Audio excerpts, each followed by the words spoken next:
ഇതെന്തിനാണാവോ ഈശോ നമ്മളോട് പെസഹ ഒരുക്കാൻ പറയുന്നത്? എനിക്കും അറിയില്ല. എന്നാൽ ഈശോയ്ക്ക് നമ്മളോട് എന്തൊക്കെയോ പറയാനുണ്ട്. അതെ, ഈശോയുടെ മുഖം വല്ലാതെ മാറിയിരിക്കുന്നു. യോഹന്നാൻ പറഞ്ഞത് ശരിയാ, അവന് നമ്മളോട് എന്തൊക്കെയോ പറയാനുണ്ട്. എന്തായാലും ഈശോ പറഞ്ഞ പോലെ നമുക്ക് പെസഹ ഒരുക്കാം.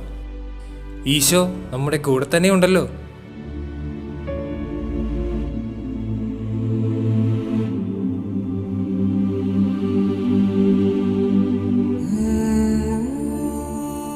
എന്തായി പെസഹ ഒരുക്കങ്ങൾ? എല്ലാം തയ്യാറാണ്. എന്നാൽ വരൂ, നമുക്കൊരുമിച്ചിരുന്ന് ഈ പെസഹ ഭക്ഷിക്കാം.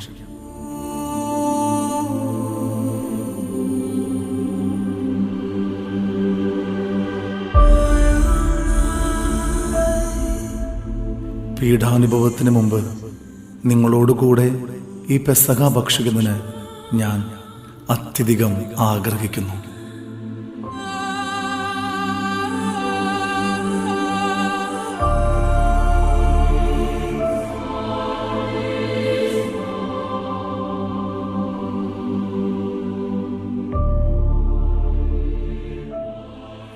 ഇത് നിങ്ങൾക്കു വേണ്ടി നൽകപ്പെടുന്ന എൻ്റെ ശരീരമാണ്.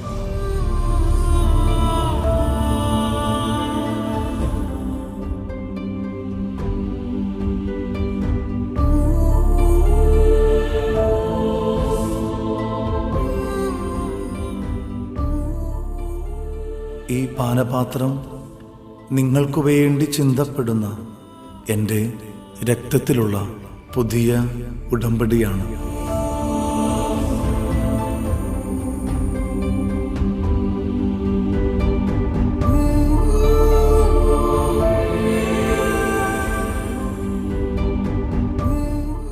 നിങ്ങൾ ഒരുമിച്ച് കൂടുമ്പോൾ എൻ്റെ ഓർമ്മയ്ക്കായി ഇത് ചെയ്യുവിൻ. എനിക്ക് പോകാൻ സമയമായി. എന്നെ ഒറ്റുകൊടുക്കാനിരിക്കുന്നവൻ നമ്മോടൊപ്പമുണ്ട്. ഇത് പിതാവിൻ്റെ ഹിതമാണ്. അവിടുത്തെ ഹിതം നിറവേറപ്പെടട്ടെ. അങ്ങ് എന്താണ് പറയുന്നത്? ഞങ്ങളെ വിട്ടുപോവുകയാണെന്നോ? കർത്താവേ, നിന്റെ കൂടെ കാരാഗൃഹത്തിലേക്ക് പോകുവാനും മരിക്കാൻ തന്നെയും ഞാൻ തയ്യാറാണ്. പത്രോസ്, നീ എന്നെ അറിയുകയില്ല എന്ന് 3 പ്രാവശ്യം നിഷേധിച്ച് പറയുന്നതിന് മുമ്പ് ഇന്ന് കോഴി കൂവുകയില്ല. അങ്ങ് എങ്ങോട്ടാണ് പോകുന്നത്? അങ്ങയെ വേർപിരിയാൻ ഞങ്ങൾക്ക് സാധിക്കുകയില്ല. അങ്ങ് എന്നും ഞങ്ങളുടെ കൂടെ വേണം. യുഗാന്തം വരെ ഞാൻ നിങ്ങളോട് കൂടെ ഉണ്ടായിരിക്കും. എന്നിട്ട് എന്തിനാണ് അങ്ങ് ഞങ്ങളെ വിട്ടുപോകുമെന്ന് പറയുന്നത്? എൻ്റെ സ്നേഹിതരെ, നിങ്ങൾക്ക് എന്നോടുള്ള സ്നേഹം അതിരറ്റതാണെന്ന് ഞാൻ തിരിച്ചറിയുന്നു. എനിക്കും നിങ്ങളോടൊപ്പമായിരിക്കാനാണ് ഇഷ്ടം. അങ്ങനെ നിങ്ങളുടെ ഒപ്പമാകാൻ അപ്പമായി ഞാൻ മാറുകയാണ്. അങ്ങയെ നേരിട്ട് കണ്ട ഞങ്ങൾക്ക് എങ്ങനെ അപ്പത്തിൽ കാണാൻ കഴിയും? സ്നേഹിത, കാൽവരി മലയിൽ എൻ്റെ ശരീരവും രക്തവും നൽകി ഞാൻ സ്ഥാപിക്കുന്ന വിശുദ്ധ കുർബാനയിൽ യുഗാന്തം വരെ ഞാൻ നിങ്ങളോട് കൂടെ ഉണ്ടായിരിക്കും. നിങ്ങളെപ്പോലെ എൻ്റെ ഒപ്പമായിരിക്കാൻ ആഗ്രഹിക്കുന്നവർക്ക് വിശുദ്ധ കുർബാനയായി ഞാൻ കൂടെ ഉണ്ടാവും. അപ്പോൾ നിങ്ങളെപ്പോലെ അവർക്കും എന്നെ സ്നേഹിക്കാം, എന്നെ അനുഭവിക്കാം.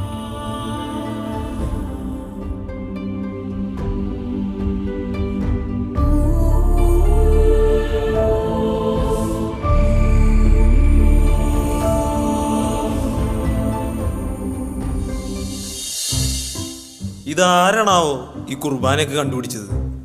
അതന്നെ, വെറുതെ മനുഷ്യന്റെ സമയം കളയാൻ.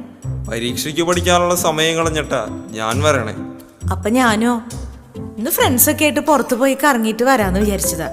ഈ കുർബാനയൊക്കെ എപ്പം കഴിയാവോ?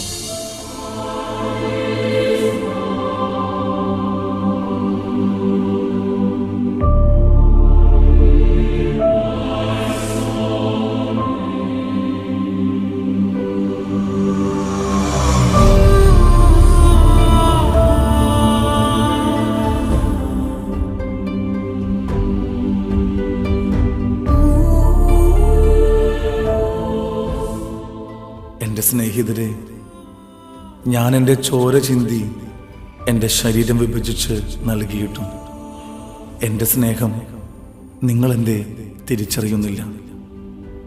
നിങ്ങളോടൊപ്പമായിരിക്കാൻ അത്രയും ആഗ്രഹമുള്ളത് കൊണ്ടല്ലേ ഞാൻ നിങ്ങൾക്ക് വേണ്ടി ഒരു അപ്പമായി മാറിയത്? ഞാനേറ്റ ചാട്ടവാറടികളും എൻ്റെ മുഖത്ത് തുപ്പിയപ്പോഴും ഭാരമേറിയ കുരിശും ചുമന്ന് ഗാഗുൽത്താമലയേറിയതും കാരുരുബാണികളാൽ എൻ്റെ ശരീരം തുളയ്ക്കപ്പെട്ടപ്പോഴും അതെല്ലാം ഞാൻ സഹിച്ചത് വിശുദ്ധ കുർബാനയായി നിങ്ങളുടെ ഹൃദയത്തിലേക്ക് വരാനാണ്. ഇപ്പോഴും നിന്റെ ക്രൂശിത രൂപം വേദനയോടെയാണ് ഞങ്ങൾ നോക്കാറുള്ളത്. എന്നിട്ടിപ്പോൾ ആർക്കും എന്നെ വേണ്ട, വിശുദ്ധ കുർബാന വേണ്ട. എല്ലാവർക്കും വലിയ വീട്, വലിയ സമ്പത്ത്, വലിയ ജോലി, അങ്ങനെ എല്ലാം വേണം. പക്ഷേ ഞാൻ എൻ്റെ ജീവൻ പകുത്തു നൽകിയ വിശുദ്ധ കുർബാന നിങ്ങൾക്ക് വേണ്ട അല്ലേ? ഈശോയെ, ഞങ്ങൾക്ക് തെറ്റുപറ്റിപ്പോയി, ഞങ്ങളോട് ക്ഷമിക്കണമേ. വിശുദ്ധ കുർബാനയ്ക്ക് അങ്ങയുടെ ജീവന്റെ വിലയുണ്ടെന്ന് ഞങ്ങൾ തിരിച്ചറിയുന്നു. ഇനി വിശുദ്ധ കുർബാനയേക്കാൾ അധികമായി ഞങ്ങൾ ഒന്നിനെയും സ്നേഹിക്കുകയില്ല. അപ്പമായി ഞങ്ങളുടെ ഒപ്പമാകാൻ അങ്ങ് ആഗ്രഹിച്ചതുപോലെ ഇനി എന്നും വിശുദ്ധ കുർബാന അർപ്പിച്ച് വിശുദ്ധ കുർബാന സ്വീകരിച്ച് അങ്ങയോടൊപ്പം ഞങ്ങളുണ്ടാകും മരണം വരെ.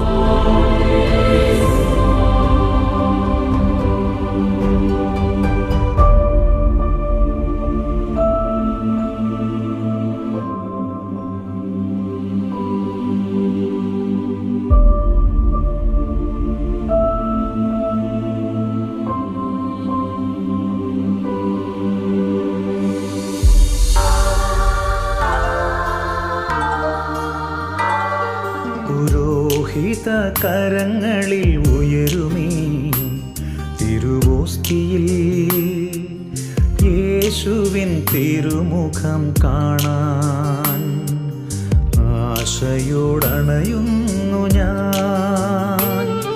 പുരോഹിത കരങ്ങളിൽ ഉയരുമീ തിരുവോസ്തിയിൽ യേശുവിൻ തിരുമുഖം കാണാൻ ആശയോടണയുന്നു ഞാൻ.